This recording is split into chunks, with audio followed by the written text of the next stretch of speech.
In the spring of 1887, in the high cold country of the Bitterroot Valley in Montana Territory, a girl of 19 stood in front of a county clerk and laid down $4.60, which was every coin she owned, to claim a thing the county wanted gone. The thing was a forgotten way station on the old freight road north of Corvallis, a squat building of hand-squared logs and river stone that had not seen a paying traveler in 11 years. The road it had served was dead. The stage line that once changed horses there had moved its route west to follow the new rails, and the station had been left to the weather and to the mice. The clerk took her coins without looking up.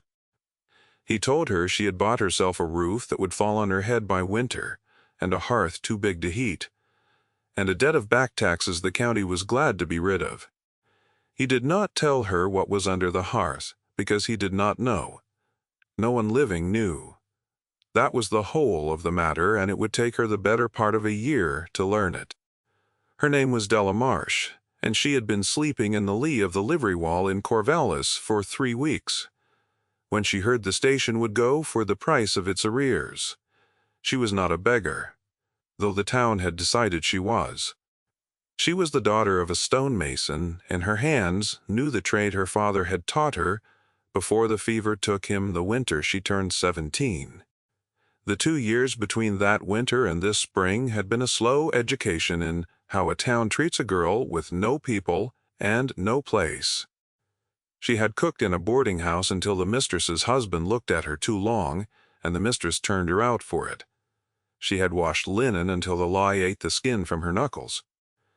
She had walked from one valley town to the next with her satchel on her shoulder, and Corvallis was only the latest, and the livery wall was only the driest corner of it.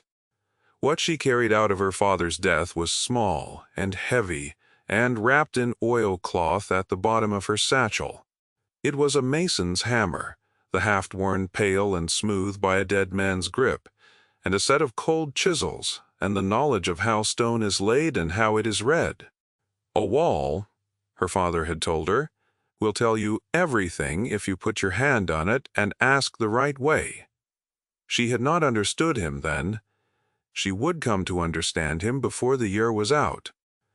The hammer she had nearly sold a dozen times. There had been a night in February, with the cold coming up through the frozen ground and into her bones, when she had carried it to a pawnbroker's window and stood there with it in her hand and the man inside watching her, and she had not gone in. It was not sentiment that stopped her, or not only sentiment, it was that the hammer was the one thing she owned that was worth more than the price a hungry girl would take for it, and she had learned that the things worth keeping are exactly the things the world will tell you to sell when you are at your lowest. She kept it.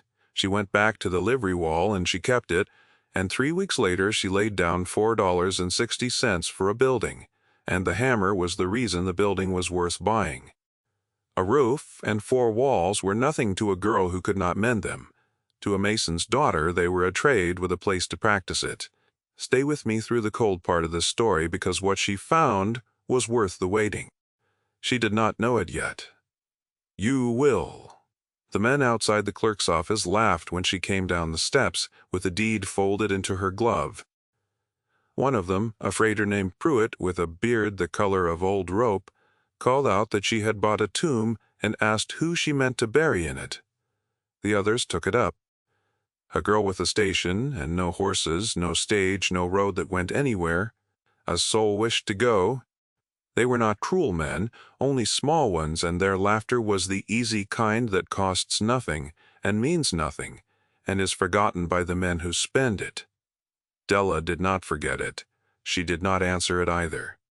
She had learned, in the 3 weeks against the livery wall, that an answer only feeds a thing like that. She put the deed deeper into her glove and walked the 7 miles north to the station alone. And the laughter walked with her a little way, and then fell off behind her, like everything else in that town.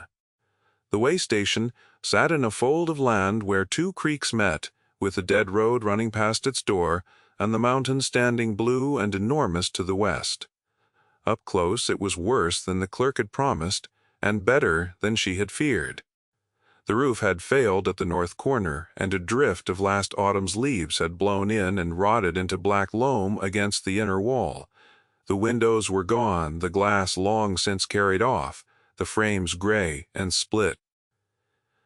Yet the walls stood true. She put her hand flat against the cold logs, and then against the stone of the foundation, and the stone did not give, and the corners were square. And whoever had laid this footing had laid it to last. That was the first thing the station told her, and it told her in her father's language. Somebody who knew the trade built this. Somebody who cared whether it stood. The hearth was the heart of the place, as hearths are. It took up most of the north wall, a great firebox of river, stone, and mortar wide enough to roast an ox, with a stone mantle above it, worn smooth, and a deep ash pit below. It was the kind of hearth a stage company built when it meant a station to feed and warm 40 travelers a day. Now it held a crow's nest, and the bones of small animals and 11 years of cold.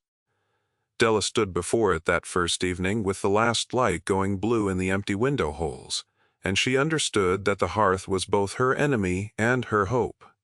A firebox that size would drink wood faster than she could cut it. Yet a hearth like that, laid by a careful hand, was a thing she knew how to mend, and a thing she could make hold heat if she rebuilt it true. She did not yet know it was hiding anything. She only knew it was the one part of the building that would decide whether she lived through the winter. She slept that first night, wrapped in her blanket, on the swept stone of the hearth itself, because it was the driest place in the ruin, and she woke stiff and cold and certain. There is a kind of certainty that has nothing to do with hope. It is only the decision to do the next thing and then the thing after that. She had it. At first light she walked the property in the frost and counted what she had. A spring that ran clear, a stand of lodgepole pine she could cut, a collapsed lean-to that had been a smithy once, with the stone forge still sound under its fallen roof, and the building itself, 4 sound walls, and 1 bad corner, and a hearth that needed a mason. She had a mason. She set down her satchel, unwrapped the oilcloth, and took up her father's hammer, and the haft fit her hand the way it had fit his, and the day began. The work of that spring and summer was the work of one person against a building, and the chronicle of it is mostly the chronicle of labor, which is the truest thing there is to tell about a life like hers. She mended the north corner first, because a roof that lets the weather in will rot everything beneath it.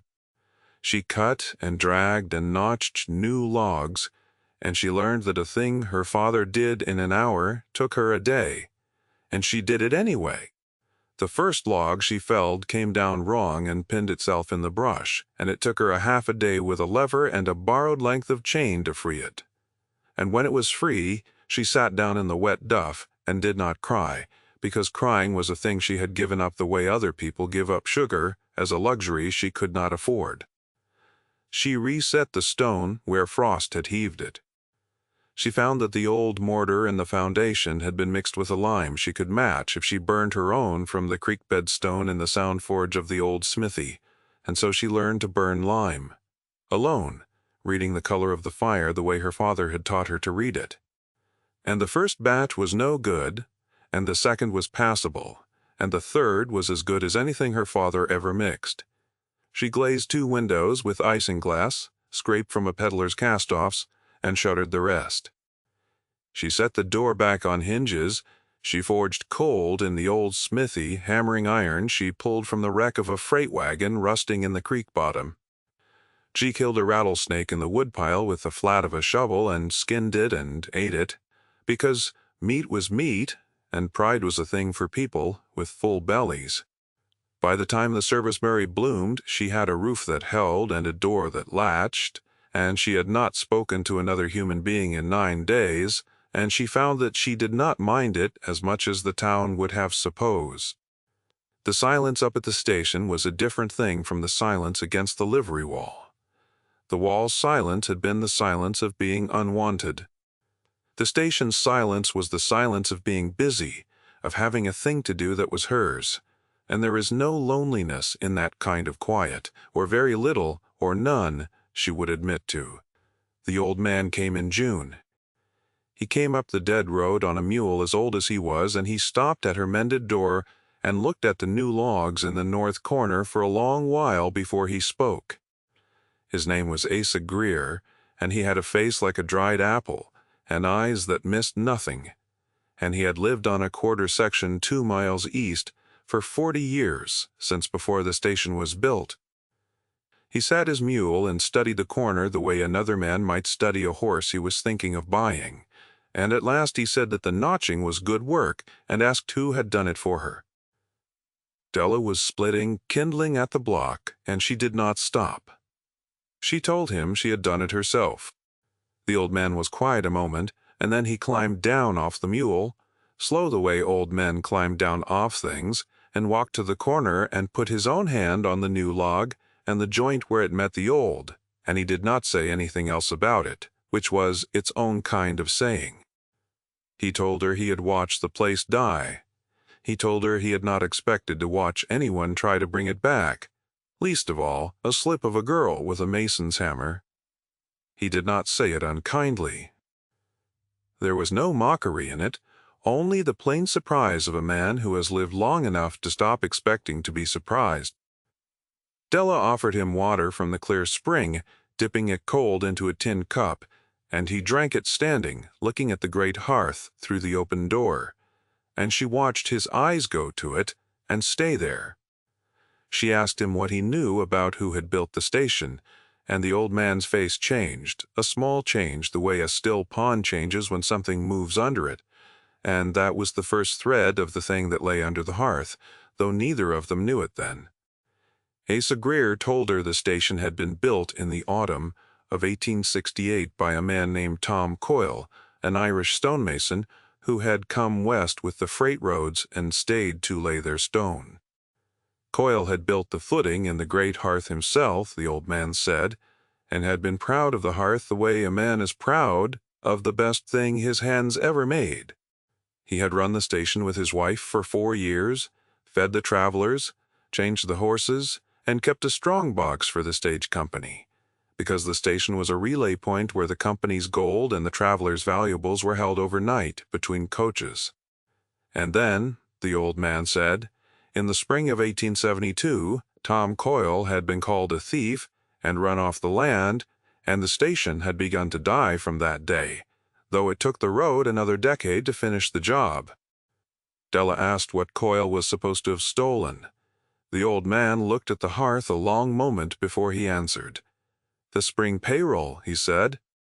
The mine payroll for the Glantana diggings up the valley, $11,000 in coin and dust, had come through on the northbound coach and been held overnight in the station strongbox, and in the morning it was gone, and Tom Coyle, with his key to the box, was the only man who could have taken it. The stage company's agent, a man named Royce Bellamy, who had since become a banker in Helena, and a man of consequence, had sworn out the charge himself. There had been no trial. There had been no need of one. Coyle had run rather than hang, and his wife had gone with him, and no one had heard of either of them since, and the $11,000 had never been found. The mine had failed for want of it. Men had not been paid. The valley had a grievance 11 years deep, and the name Tom Coyle was the name they hung it on. Here the chronicle pauses to notice something, the way it must be noticed, at the distance of years with the whole ledger open. A careful man who laid a footing to last 40 years and built a hearth he was proud of does not seem, on the face of it, like a man who steals a payroll and runs the valley, though had not been interested in the face of it. The valley had wanted its money and a man to blame, and it had taken the second when it could not have the first. Della heard the story and said little. She had put her hand on Tom Coyle's stonework, though, and the stonework had told her he was a man who did things right, and a small, cold seed of doubt about the whole account settled into her and did not leave. The summer turned. She cut her winter wood, cord on cord, until her palms were a map of healed blisters and her arms had gone hard. She stacked it in long ricks against the south wall where the sun would keep it, and she counted the cords the way a banker counts money, because to her, that winter, the wood was money, the only money that mattered, the difference between living through the cold and not. Asa Greer came by every week or two and sometimes brought eggs and sometimes a smoked trout wrapped in leaves, and sometimes stayed to help her lever, a stone she could not move alone, and a wary friendship grew between them that neither named. He taught her the country. He showed her where the early frost pooled in the low ground, so she would not plant there, and where the elk came down to the creek at dusk, so she could take one when she needed the meat, and which of the springs went bad in August and which ran sweet all year. She fed him at her mended hearth biscuits and elk and the bitter coffee she made from a sack he had brought her, and one evening, with the fire low and the light gone, he told her the rest of it. He had known Coyle. He had liked him. He had never believed the charge and had never said so aloud, because a man who defended a thief in that valley became a thief by association, and Asa Greer had a quarter section and a name and a place at the table in the Corvallis church, and he had not been willing to spend any of it on a dead issue and a vanished man. It had eaten at him for 15 years. He said it plainly, looking at the fire and not at her, that he had stayed quiet to keep what was his, and that keeping it had cost him more than losing it would have. He was the only soul alive who still thought Tom Coyle innocent, and he had thought it alone, which is the loneliest way there is to think anything. The hearth was the last great work, and she came to it in the gold end of summer, when the roof and walls were sound and the wood was cut. She meant only to rebuild the firebox so it would hold heat through the winter, to relay the inner courses where 11 years of frost had cracked the mortar and loosened the stone. It was honest mason's work, and she went at it the way her father had taught her, taking the firebox apart stone by stone from the top down, numbering each in her mind so she could lay it back true, reading the old mortar as she went.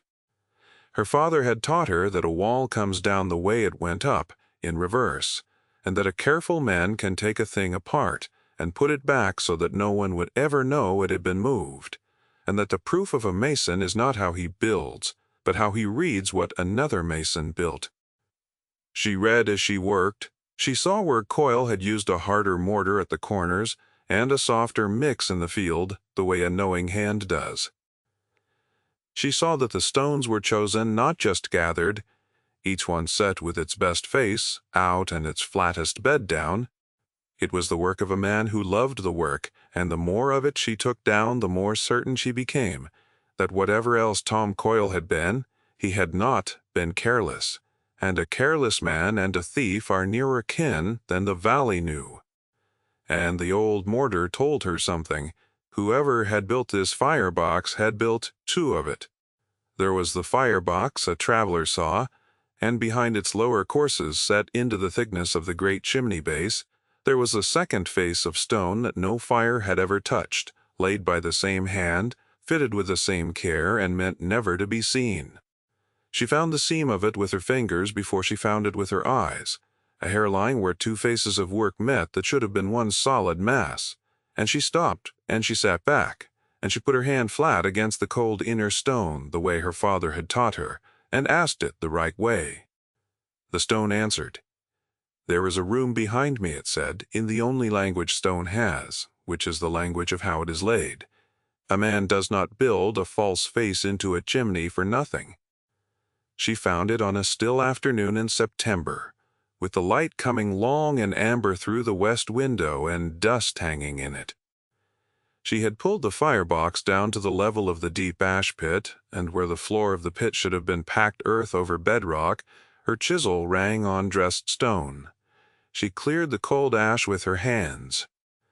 Set into the floor of the ash pit where no one would ever dig because no one digs in the place a fire has burned for years, was a flat capstone the size of a saddle blanket, its edges sealed with a mortar harder and finer than any she had ever mixed. A mason had hidden something under the one place in the building that was always covered, always hot, always full of ash. He had hidden it under his own fire. She did not open it that day. She sat back on her heels in the amber light, and she was not thinking of treasure. She was thinking of a careful man who had run for his life, and of what a careful man hides, and where, and why. The valley said Tom Coyle stole $11,000 and carried it off. A man who carries off a fortune does not first wall it under his own hearth and then flee without it. The story the valley told and the stone under her hands could not both be true. One of them was lying. Stone does not lie. She had that from her father, too. It took her 3 days to lift the capstone, working with chisel and pry bar in the patience the work demanded, because the mortar Coyle had mixed, had set like the living rock, and she would not crack the stone to hurry. She wanted it whole. The first day she did nothing but clear the ash pit down to the capstone and clean the seam of 15 years of packed gray ash with a thin blade, following the line of the mortar all the way around, so she knew the shape and size of what she was lifting.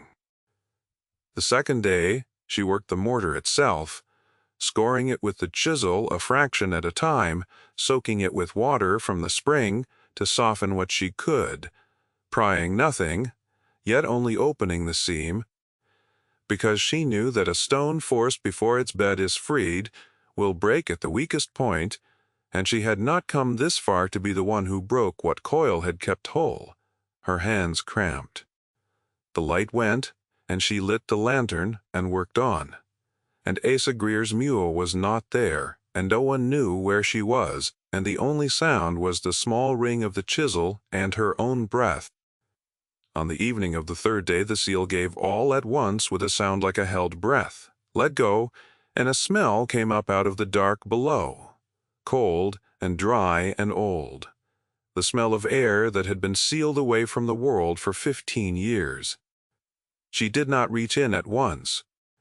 She knelt there with the capstone tilted up on its edge and her hands flat on the cold floor of the firebox and let herself feel, for one moment, the full weight of where she was, a homeless girl alone in a dead building over a hole a hang-by-rumor man had sealed before he ran. Then she lit her lantern fuller and lowered it into the cavity, and the light found what Tom Coyle had buried under his fire on some night in the spring of 1872, while the valley slept and called him a thief. It was not gold. That is the thing this story turns on, and the chronicler will not pretend otherwise. There was no payroll. There was a tin freight box, the kind the company used, and inside it, wrapped in waxed canvas against the damp, there were papers. There was a ledger and a sheaf of letters, and a single folded document with a wax seal, and there was one small leather poke that, when she opened it, held not $11,000 but $11 and some coins, a man's last money left behind on purpose with the papers, as if to say, "This is all I had, count it, I did not take the rest." Della Marsh, 19 years old, sat on the floor of the ash pit with a dead man's papers in her lap, and began in the lantern light to read. What was in the box would take her many evenings to understand fully, because she had her letters but was no clerk, and the ledger was a stage company's ledger and spoke in columns. The shape of it came clear to her that first night, though, and the shape of it was this. She spread the papers on the swept stone by the fire and read them by lantern, going slowly, sounding out the company's abbreviations and the clerk's contractions, and the longer she read, the colder and stiller she became. Tom Coyle had kept his own record of every strongbox that passed through his station, every seal, every weight, every signature, because he was a careful man and the company required it. And his ledger, set against the dates Asa Greer remembered, showed that the Glentana payroll had been signed out of the station strongbox on the morning before the robbery was discovered, signed out by the company agent himself, by Royce Bellamy, whose name was on the line in Bellamy's own hand.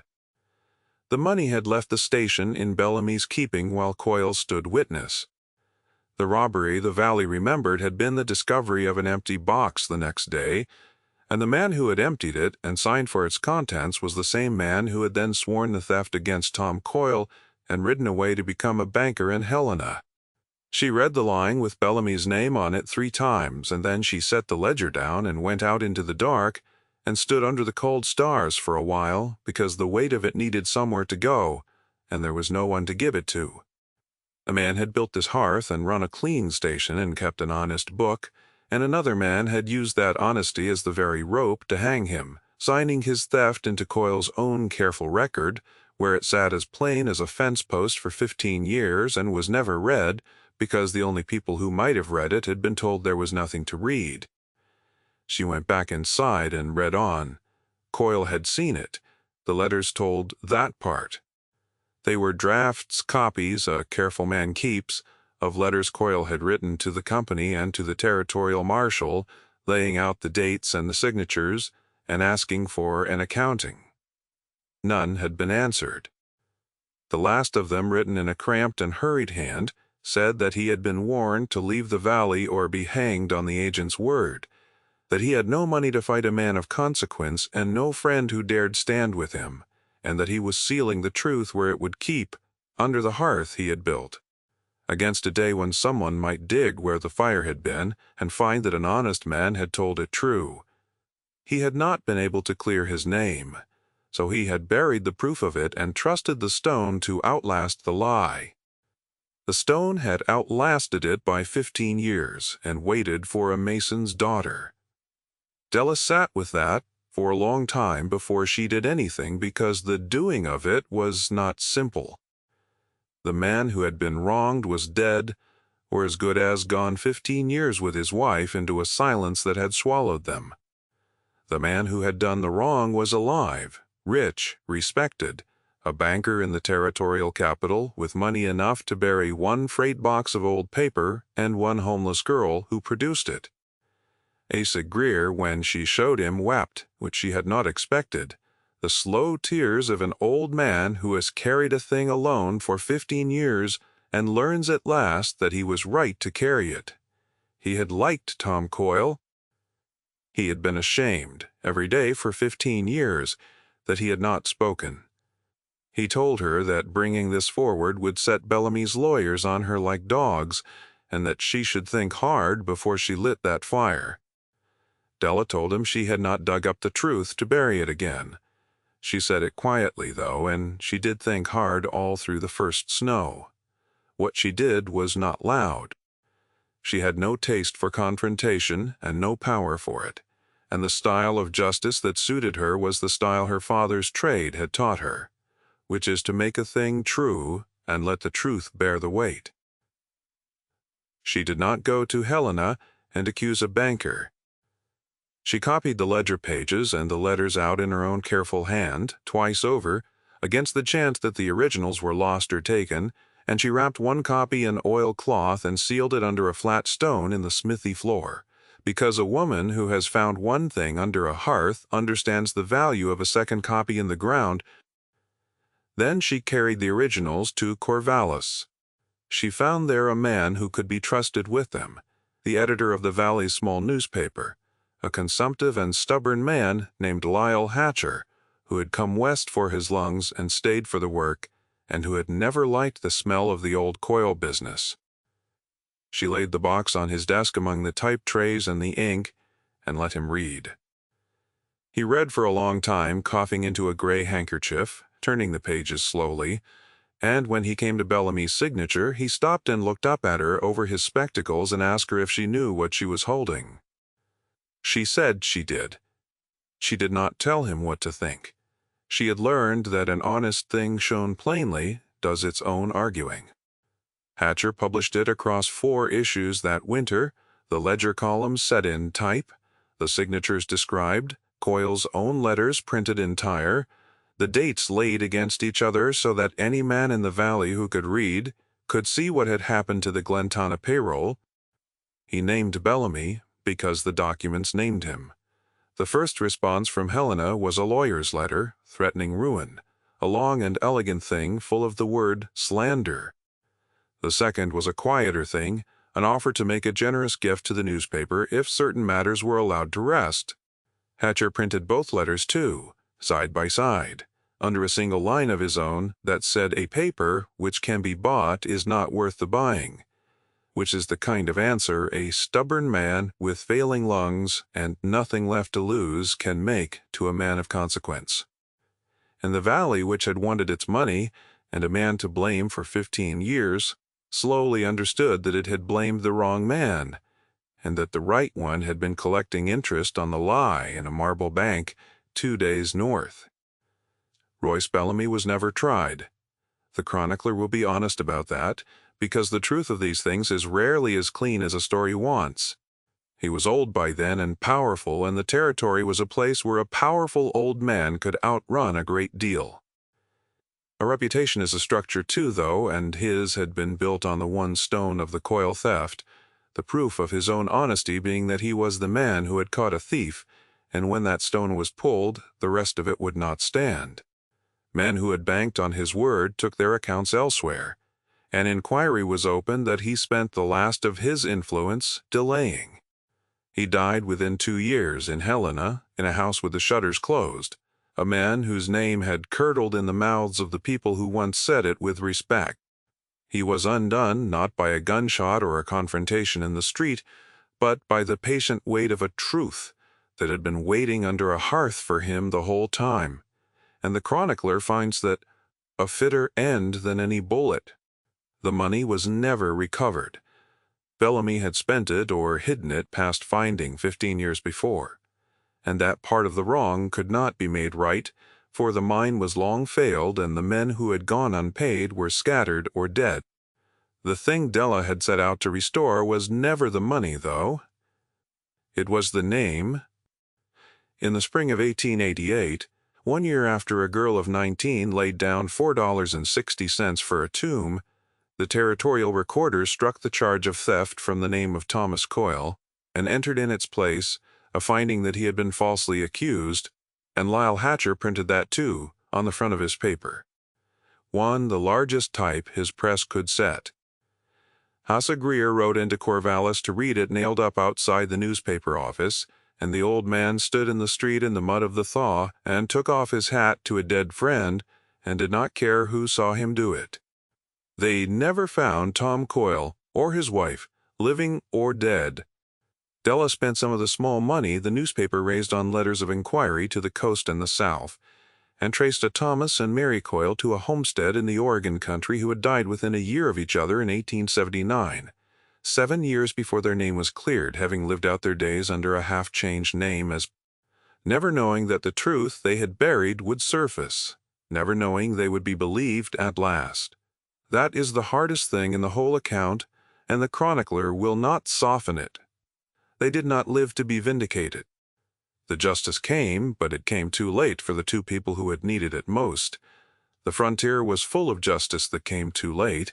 It is one of the things the country was made of. And still it came.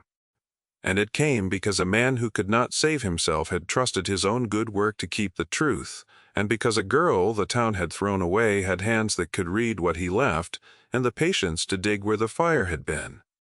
Bellamy had counted on the opposite. He had counted on the truth staying buried because no one digs in a dead hearth, and no one listens to a homeless girl, and a man of consequence is believed over a dead mason. He had been right about all of it for 15 years. He had been wrong about the girl. The freighter Pruitt, the one with the rope-colored beard who had called the station a tomb, came up the dead road that next summer with a wagon of his own free will and helped her haul stone for the new well house and never spoke of the laughter outside the clerk's office. And she never made him. That was as near to an apology as the valley offered, and as near as she wanted. The men who had laughed did not come and beg her pardon in a row. They simply stopped laughing one by one, the way a sound stops, and began to speak of the Marsh girl up at the old station as a person who had done a hard thing well. She let them. She had not done it to be praised. She had done it because the stone could not lie, and she would not let it. She kept the station. That is the last thing, and the chronicler tells it gladly. She did not sell it and go east with the little fame the business brought her. The road stayed dead, and no stage ever changed. Horses there again, but the spring ran clear, and the walls stood true, and the great hearth, rebuilt now by the same trade that first laid it, held its heat through the hard winters, and did not crack. She mended other people's stone for her living, up and down the valley, the only mason for 40 miles, and a woman at that, and the work was always there. Asa Greer left her his quarter section when he died, having no one else and wanting no one else to have it, and she farmed it badly and did not care. In the autumn of her old age, the chronicler is told, she would sit in the evening before the hearth she had rebuilt as a girl, the firebox warm, the great chimney drawing clean, and on the mantel above it, where a careful man had once been proud of his best work, there lay a mason's hammer with a half-worn pail and smoothed by 2 dead hands, and 1 living one. She had set it there the year she cleared a stranger's name, and she never moved it. It was the first thing a visitor saw, and the last thing she touched before she banked the fire for the night. She would put her hand on the warm stone and feel it hold, the way her father had taught her to feel a wall and ask it the right way, and the wall would tell her, every night of her long life, that it was holding, that it was true, that the hand that laid it had been an honest hand after all. What would you have done if you had been the one to lift that capstone and find not gold, but a dead man's plea to be believed? It is worth sitting with. There is another story of a thing the world buried, and a woman who dug it up, and it is waiting for you when you are ready for it. The people and the names in this account are drawn together, as a telling, woven from the kind of thing that happened more times than the records ever kept, in a country that buried more honest men than it ever dug back up.